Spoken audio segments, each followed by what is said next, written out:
menyusuri jantung kota Surabaya, tepatnya di Jalan Pemuda nomor 39, kita akan menemukan sebuah monumen unik yang berdiri kokoh.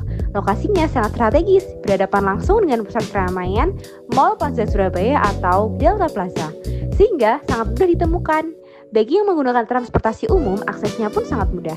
Kita bisa turun di halte Pemuda yang hanya berjarak 4-5 menit jalan kaki, atau naik bus kota dengan rute FD4, FD7, GS, M, dan W, yang berhenti persis di halte bernama Monumen Kapal Selam. Dengan hanya merogoh kocek Rp15.000 saja, kita sudah bisa memasuki area wisata penuh sejarah ini. Sebelum menyelami lebih dalam, ada baiknya kita mampir terlebih dahulu ke ruang Videorama.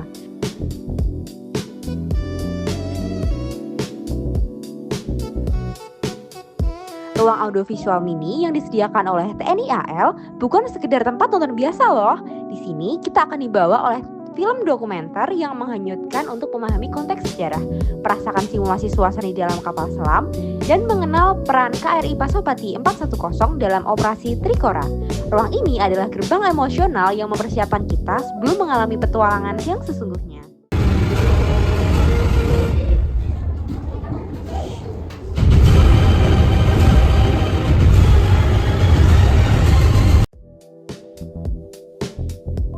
Nah, bagi keluarga dengan anak-anak, jangan khawatir. Monumen ini tidak hanya menawarkan keseruan sejarah, tersedia juga kolam renang dan area mani bola yang pasti akan sangat disukai oleh Bu Hadi tercinta. Sekarang saatnya untuk intip petualangan kita.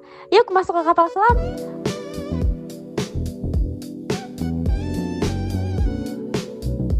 Langkah masuk ke dalam badan kapal, KRI Pasopati 410 yang asli adalah pengalaman yang sulit terlupakan. Suasana lembab dan sempit langsung terasa, membawa imajinasi kita pada kehidupan para pelaut yang berjibaku di bawah laut. Di dalam, kita akan disuguhi pelajaran sejarah yang nyata.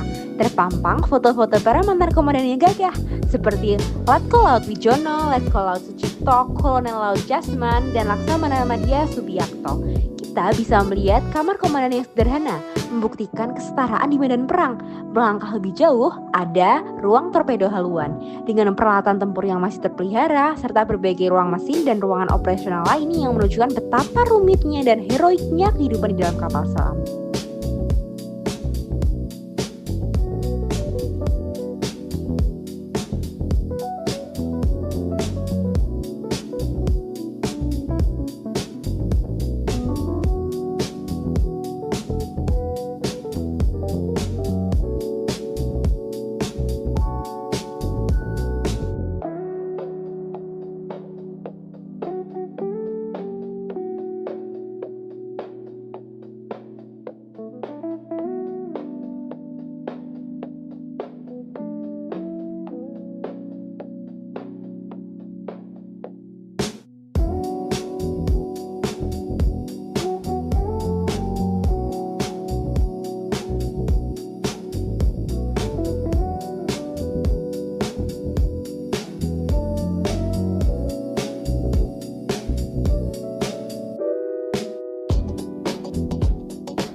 Pengalaman di Mount Castle tidak hanya tentang melihat benda mati, tetapi juga mendengar cerita langsung dari para pengunjung, seperti yang terungkap dalam wawancara pertama kami dengan seorang ibu-ibu yang datang bersama anak-anaknya.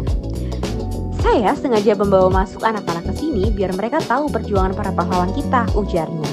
Kemudian masuk ke dalam kapal ini bikin saya merinding, membayangkan bagaimana prajurit kita bisa bertahan di ruang sempit seperti ini. Film di ruang Videorama juga sangat mengharukan, tetapi saya harap fasilitas dan promosinya ditingkatkan lagi, biar lebih banyak orang yang tertarik datang. Ia menambahkan bahwa kunjungan ini membuatnya semakin bangga sebagai orang Indonesia dan ingin terus melestarikan sejarah untuk generasi mendatang. Cerita dari sisi lain datang dari wawancara kedua dengan salah satu pegawai atau petugas monumennya. Dengan semangat, ia bercerita tentang pengalamannya melayani pengunjung. Banyak pengunjung, terutama anak muda, awalnya tidak tahu sejarah kapal ini, tetapi setelah saya jelaskan dan mereka melihat langsung, Ekspresi mereka berubah. Mereka kagum dan bilang jadi lebih bangga jadi orang Indonesia, tuturnya. Ia juga berharap ke depannya ada penambahan teknologi interaktif seperti augmented reality untuk semakin memikat generasi muda, serta kerjasama yang lebih erat dengan sekolah-sekolah agar Moncastle bisa menjadi laboratorium sejarah dan bela negara yang hidup.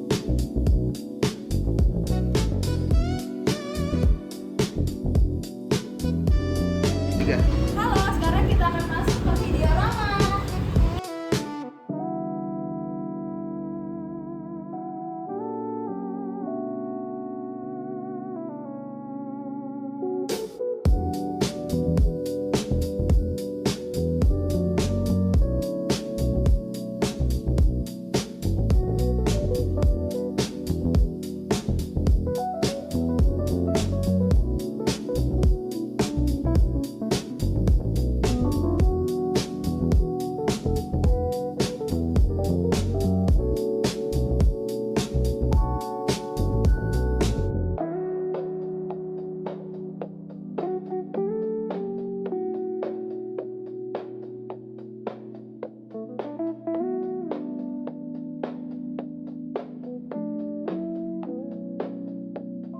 Dengan demikian, Monumen Kapal Selam Surabaya bukan sekedar tumpukan besi tua, ia adalah monumen hidup yang menjadi jembatan antara masa lalu dan masa depan, mengukuhkan rasa cinta tanah air melalui setiap cerita yang disimpannya.